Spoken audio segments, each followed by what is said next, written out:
Good morning. And it is a good morning. Welcome to the Unitarian Universalist congregation of Venice, or as we fondly call it, UCOV. And we're a welcoming congregation. We welcome whoever you are, whomever you choose to love. Wherever you are on your journey, we bid you welcome. Welcome to church today. Do we have any first-time visitors, guests that are brave enough to tell us your name and where you're from today? Well, we've got Caleb. We'll introduce Caleb a little bit later. Caleb's a main part of the service. Yes, sir. I'm Carl Schwartz. I live in Venice Gardens right now. Well, welcome. Thanks for coming today. Thanks for coming. A lot of choices on Sunday, and we're glad you chose us. Anybody else? Do we have anybody that's back from the Northlands that was smart enough to? Yes. Okay. Welcome back. You were smart enough to get out of there before it got cold. Nancy's back too. Good to see you, Nancy. Announcements. We have 3 announcements. First, we have a slide on the social justice meeting. I think you can read that. Coming up, Barbara invites everybody to attend, share your ideas, get your foot in the door early, your ideas. Secondly, and I have to read this one, I'll introduce. Pam's got an announcement about Halloween. Halloween is on Monday this year, October 31st. We are having a potluck gathering here in the sanctuary. It's an opportunity to talk to Reverend Amy.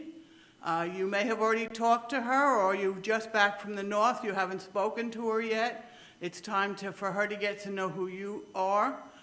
We're not demanding costumes, but we are encouraging. I'm telling everyone I am planning on dressing as my favorite philosopher. So that could be an idea for you. So there's a sign-up sheet on the lanai. So it'll be Monday starting at 4 o'clock. Bring something to share. Wear a funny costume or a sad costume or a scary costume. And just have fun and talk to everybody. Thanks. Thanks, Pam. And the last announcement I have to read. On Sunday, October the 30th, our service will be exploring the Celtic holiday of Samhain and will feature a dead altar in honor of the beloved dead we have lost. Please feel free to bring pictures or mementos to honor friends, family, or anyone else who has died. When you arrive at the service, please bring your pictures or items to the front of the sanctuary and place them on the altar. There will be time during joys and concerns to briefly share names and stories of those you have loved who have gone ahead into mystery. The prelude will start our service. Oh, one before that, please check your cell phones. Make sure they're silenced so we don't have any interruptions. And now the prelude will start the service.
May this flame, symbol of transformation since time began, fire our curiosity, strengthen our wills, and sustain our courage as we seek what is good within and around us.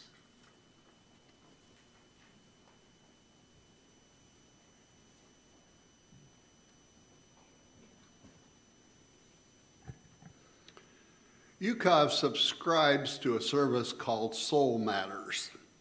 This service provides a theme each month, and you may have seen in Touch, Linda Underwood usually posts the one-word theme for the month.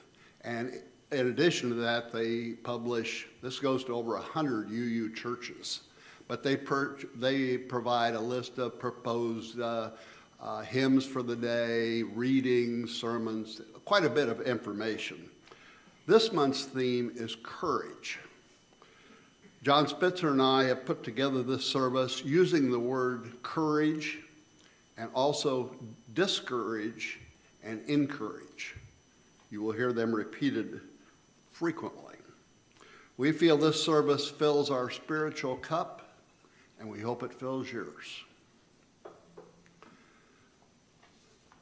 The reading I've chosen for our opening words are by the Reverend Dr. David Breeden. So he writes, "We gather together here now, summoning our courage to be. We gather, bringing our weariness and our energy. We gather, bringing our weariness and our visions. Like trees in rocky places, our roots clutch. What we find in each other, what we find is each other holding tightly. Courage is not certitude. Courage is not assurance. Courage is the willingness to join in the attempt, to join in the unlikely, even the impossible. Courage is a choice. Courage is a way of knowing. Courage is a way of joining together. Courage is knowing that together we will do what none of us can do alone." Our opening hymn is number 108 in the Gray Hymnal, "My Life Flows On in Endless Song." Thank you.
Good morning. I'm Kathy Avery, and today I'll be doing a story for all ages. The Way Out of Fear. Once there was a young warrior. Her teacher told her that she had to do battle with fear. She didn't want to do that. It seemed too aggressive. It was scary. It seemed unfriendly. But the teacher said she had to do it and gave her the instructions for the battle. The day arrived. The student warrior stood on one side, and fear stood on the other. The warrior was feeling very small, and fear was looking big and wrathful. They both had their weapons. The young warrior roused herself and went towards fear, prostrated 3 times and said, "May I have permission to go into battle with you?" Fear said, "Thank you for showing me so much respect that you ask my permission." Then the young warrior said, "How can I defeat you?" Fear replied, "My weapons are that I talk fast and I get very close to your face. Then you get completely unnerved and you do whatever I say. If you don't do what I tell you, I have no power. You can listen to me, and you can have respect for me. You can even be convinced by me. But if you don't do what I say, I have no power." In that way, the student warrior learned how to defeat fear. Thank you.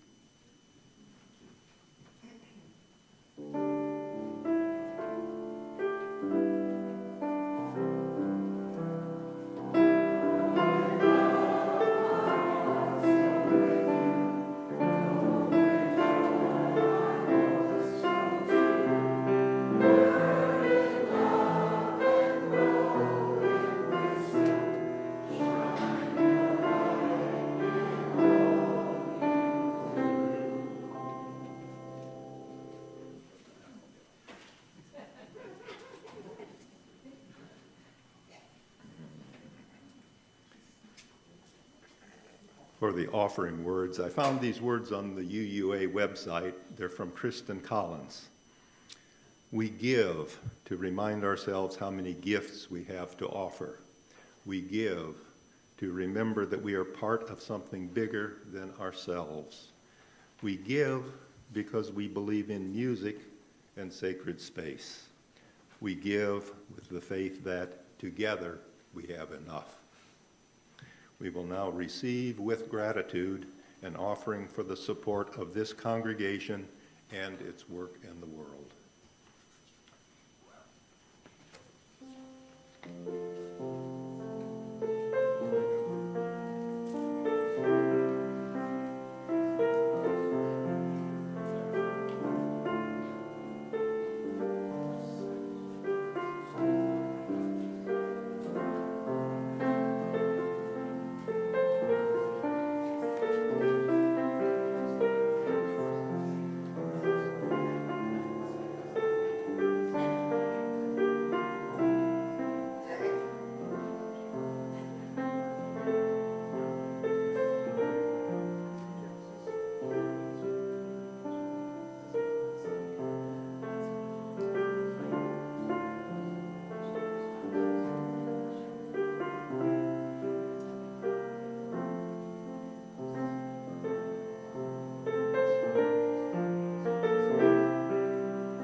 Now, could we all give a big welcome to Caleb Horner? He's a student of mine.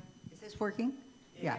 He's a student, he's only been working with me for about, since the summer. He's in 11th grade at Booker High School in the Visual and Performing Arts program there. And he's doing so well that I invited him to come. I hope you all will enjoy it. He's doing a Beethoven sonata, the last movement. Come on up.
Wow. Come back anytime you want, Caleb. That was outstanding. Thank you so much. Comes time for celebrations and sorrows. A church is not a building, but a community. As a community of human hands and human hearts, we come together to share our laughter and our tears, and to bear witness and minister to one another as we struggle with life's sorrows and celebrate life's joys. We are entering into a time of sharing our joys and concerns. You can raise a hand, and John or I will bring you a microphone.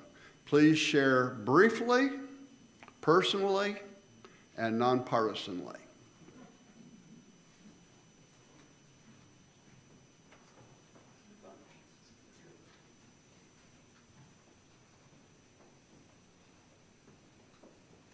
Donna? Donna's in the back here.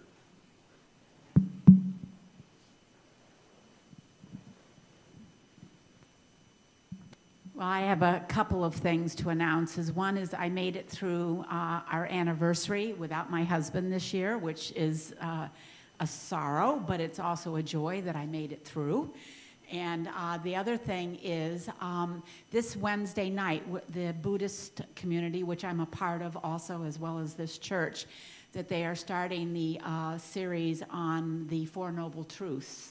So if any of you are ever interested in exploring a little bit about the beginnings of Buddhism and what it's all about and how it relates to Unitarian Universalism, it might just be a wonderful place to start. Thank you.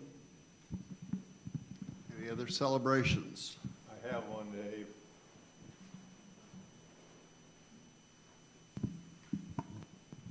Hi, I'm Jean. I just wanted to report briefly on Marianne Kerner and Richard Kerner. I saw them yesterday, and through a lot of trials, Marianne said this morning that this was a window of time when the pain was not really intrusive in her life in terms of her back issues. She did have her surgery, and she continues to see the doctor. He told her recently that there were 4 options, so she's exploring those with him. Richard is an indomitable spirit. He really is. He's had falls, and he doesn't break anything. Thank some great fortune for that. And on top of that, he is up and at 'em. He's so scrawny. But what he stated the other day, which I thought is a celebration, is that as long as he's up, out raking leaves or doing something, he knows he's alive.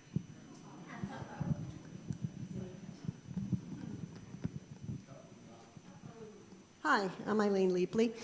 I just want to profoundly thank our caring team, because every time I receive a phone call from somebody who needs something from our church member, I put out an email, I put something on In Touch, and I always get at least 3 or 4 responses.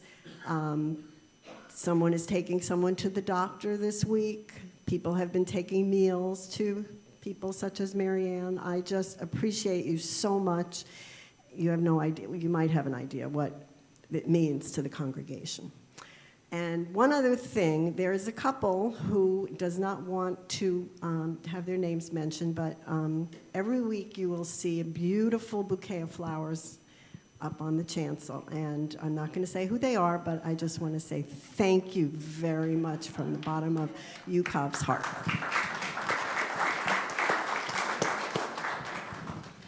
Any other celebrations? How about sorrows? Anybody bring a sorrow they'd like to unload?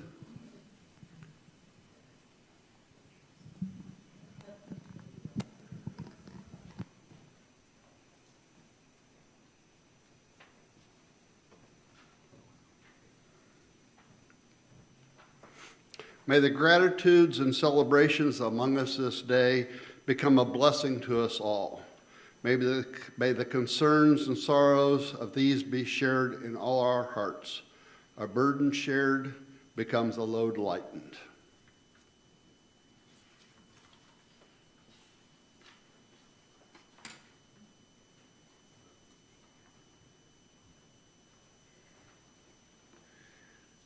Our first reading today is a story, The Hospital Window, author unknown. Two men, both seriously ill, occupied the same hospital room. One man was allowed to sit up in his bed for an hour each afternoon to help drain the fluid from his lungs. His bed was next to the room's only window. The other man had to spend all of his time flat on his back. The men talked for hours on end, and every afternoon when the man in the bed by the window could sit up, he would pass the time by describing to his roommate all the things he could see outside the window. The man in the other bed began to live for those 1 hour periods where his world would be broadened and enlivened by all the activity and color of the world outside. The man at the window said it overlooked a park with a lovely lake. He described how ducks and swans played on the water while children sailed their model boats. There were flowers of every color, and there was a fine view of the city skyline in the distance. As the man by the window described all this in exquisite detail, the man on the other side of the room would close his eyes and imagine the picturesque scene. One warm afternoon, the man by the window described a parade passing by. Although the other man could not hear the band, he could see it in his mind's eye as the man by the window portrayed it. Weeks passed, and one morning the man by the window was discharged. The other man asked if he could be moved next to the window, and the nurse was happy to make that switch. Slowly, he propped himself up on one elbow to take his first look at the real world outside. He strained to slowly turn to look out the window. It faced a blank wall. He asked the nurse, what could have compelled his roommate to describe such wonderful things outside the window? The nurse responded that the man was blind and couldn't even see the wall. She said, perhaps he just wanted to encourage you.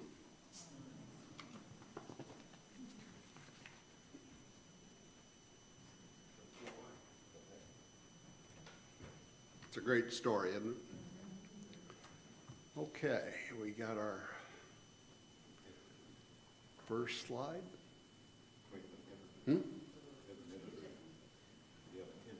Oh. Good thing we have two of us. We'll get it straight yet. Lisa with our interlude, I'm sorry.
Our second reading is a responsive reading.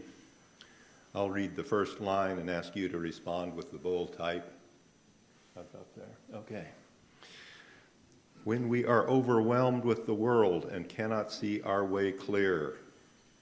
When life seems to struggle between tedium and apathy, or frenzy and exhaustion. When today seems a punishment and tomorrow a torment. May we find the courage of patience. May we recognize courage in ourselves and our companions, which is not dramatic, that elicits no fanfare. That commands little notice by the world, that is forgotten and taken for granted. May we learn how to cope like those who live one day of pain at a time.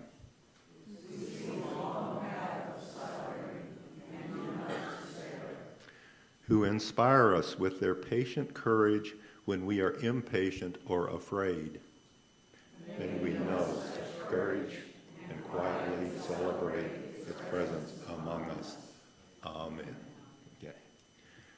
Dave will read our sermon today, and he asked for a kind of a musical introduction here from all of us, so if you can help me with this. The introduction is two parts, one slide, followed by another one. And so if you can give that first slide, please. There we go. Okay. Home, home on the range, where the deer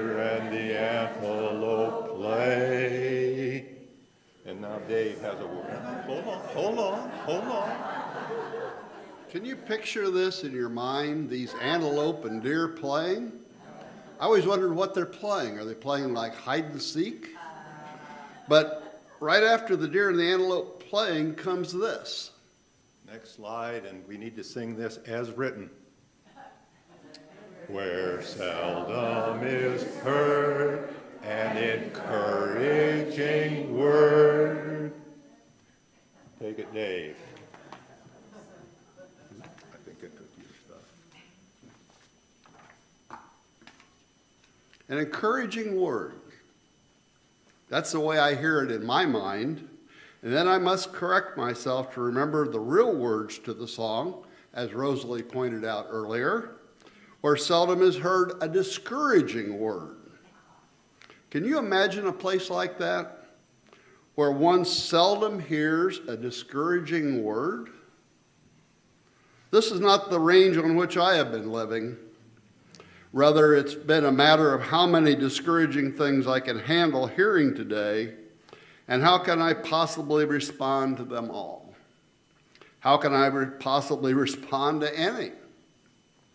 Discouragement, after all, is the feeling that any response I can come up with will be insufficient, ineffective, futile.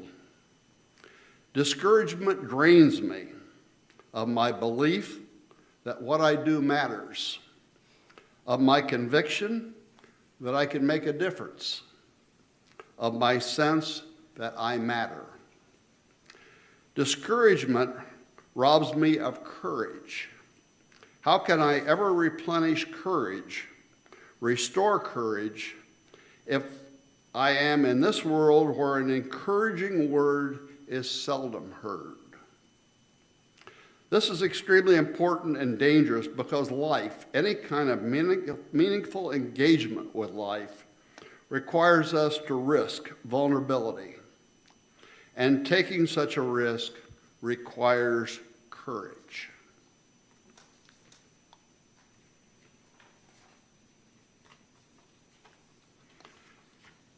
And let's face it, it is far, far, far easier to discourage than it is to encourage. Encouragement blows up the balloon. Discouragement pops it. Encouragement requires intention. Discouragement can be a quick and thoughtless act. And discouragement only works faster, not only works faster, it can pop 10, 20, or 30 balloons while you're trying to blow up the first one. I can find reason to be discouraged everywhere. I can be discouraged by the way someone looks at me. I can be discouraged by things I hear or see or read. Tune into the news on any device you choose and prepare for discouragement. And a positive news story is quickly swept away in the depressing tone of all the rest. For whatever reason, humans seem programmed to believe the negative. As Dr. Phil would say, it takes 1,000 attaboys to erase one, you're an idiot. Now, whatever you think of Dr. Phil, there is a truth there.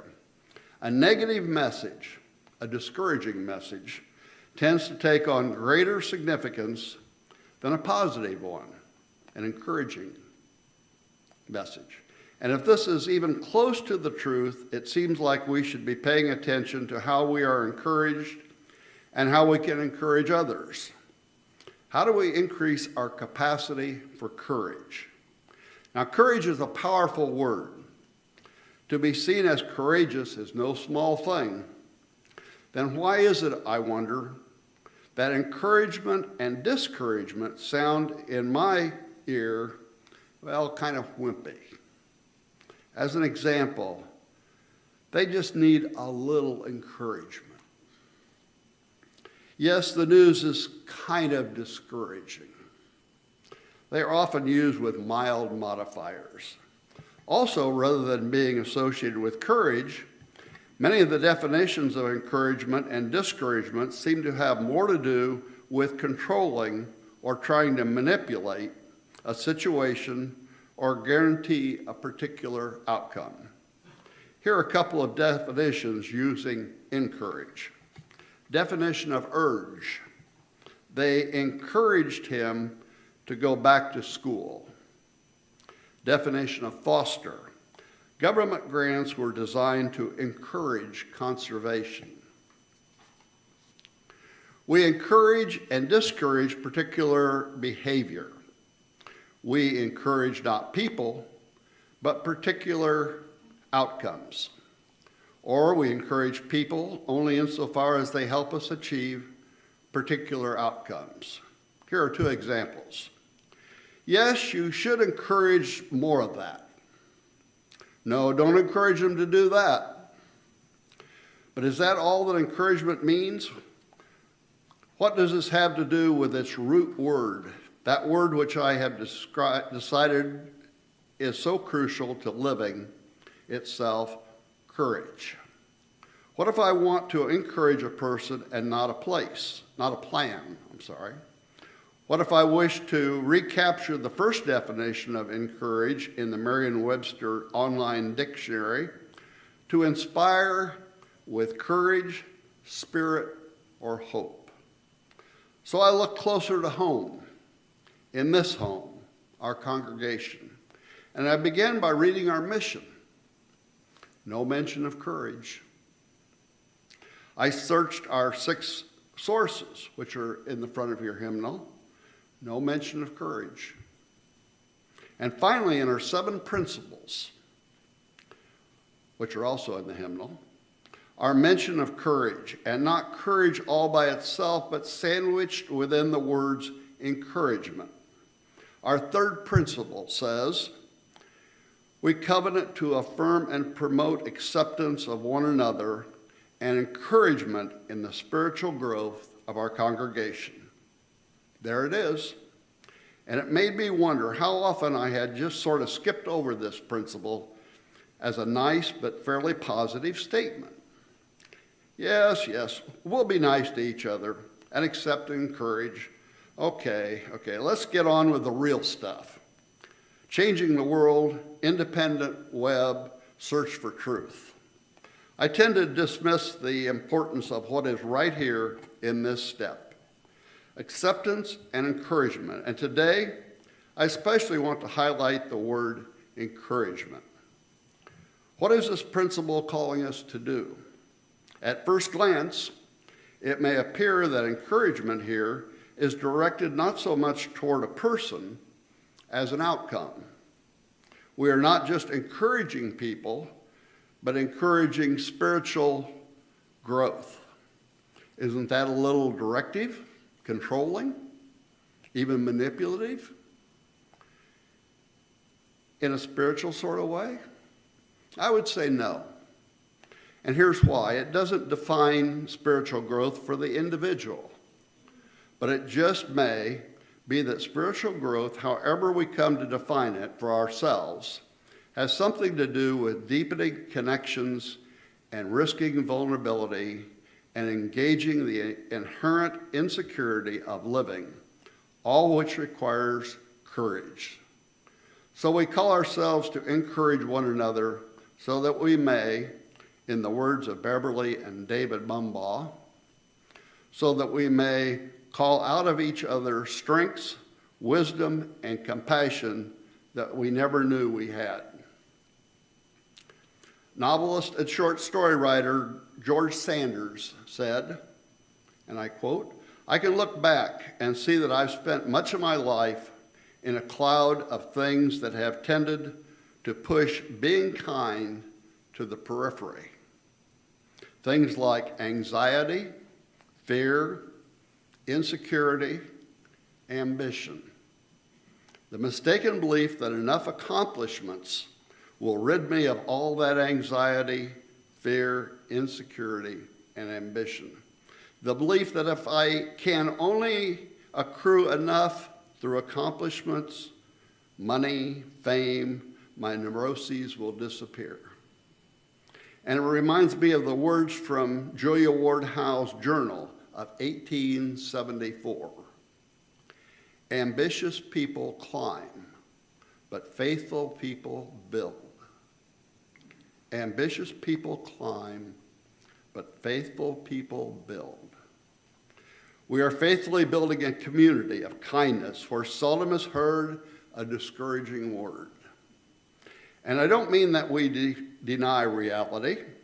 I don't mean that we censor information that has potential to discourage.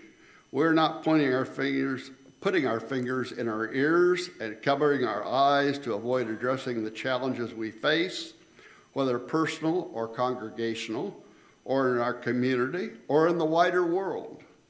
I mean that we put these things in context with other truths that we carry, expressed in our principles and sources and covenant and mission. We trust that we can call out of each other's strengths, wisdom, and compassion that we never knew we had. There are few things more discouraging than false or superficial encouragement that does not recognize, in the words of the writer Annie Dillard, the other's beautiful face and complex nature. We encourage not by glossing over the inevitable failings of human beings, but by affirming and promoting the inherent worth and dignity of every person amid our feelings and our struggles. Encouragement is not a lot of hot air, but it may have to do with breath in a way that one of our hymns suggests. I breathe out love. We concur with Sanderson's advice to the 2013 graduating class at Syracuse University when he said, "To the extent that you can, err in the direction of kindness. Do those things that incline you toward the big question and avoid the things that would reduce you and make you trivial. The luminous part of you that exists beyond personality, your soul, if you will, is as bright and shining as any that has ever been. Bright as Shakespeare's, bright as Gandhi's, bright as Mother Teresa's. Clear away everything that keeps you separate from this secret, luminous place. Believe that it exists. Come to know it better, nurture it, share its fruit tirelessly. Nurture it, share its fruit tirelessly." That is, I think, what we mean when we say in our mission that we will deepen connections by nurturing spiritual growth. We encourage each other strong along this path. We know that it takes great, quiet, persistent courage to carry it out daily in the face of much discouragement. And we also know how powerful it can be, what it can inspire. Faithful people build, and we build one another through acceptance and encouragement, through recognition of that luminous part of each of us. In today's world, encouraging words are seldom heard, but we will speak them here. And we will embrace and uphold that encouragement that is wordless, letting inward love guide our deeds and acceptance upon our hearts. So may it be.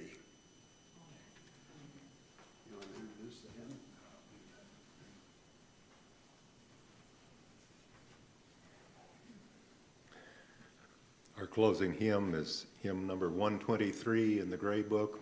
It's Spirit of Life. We're going to sing it 2 times through because I really like this hymn. And if we can handle it, let's try on the 2nd time through singing it softly. Rise it in spirit or body or both.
extinguish the chalice, these are words from Rebecca Savage. Forged by a greater courage, let us move from this place, encouraged and refreshed for the journey ahead.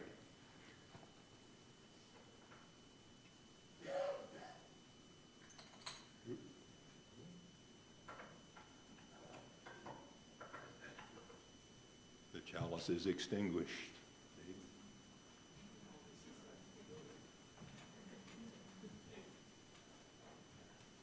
The words for our benediction come from Cornell West. He writes, "We need the courage to question the powers that be, the courage to be impatient with evil and patient with people, the courage to fight for social justice in many instances. We will be stepping out on nothing and just hoping to land on something. But that's the struggle. To live is to wrestle with despair, yet never allow despair to have the last word. Go in peace and let the light of love shine upon you."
Not sure if you've been administered the past survey.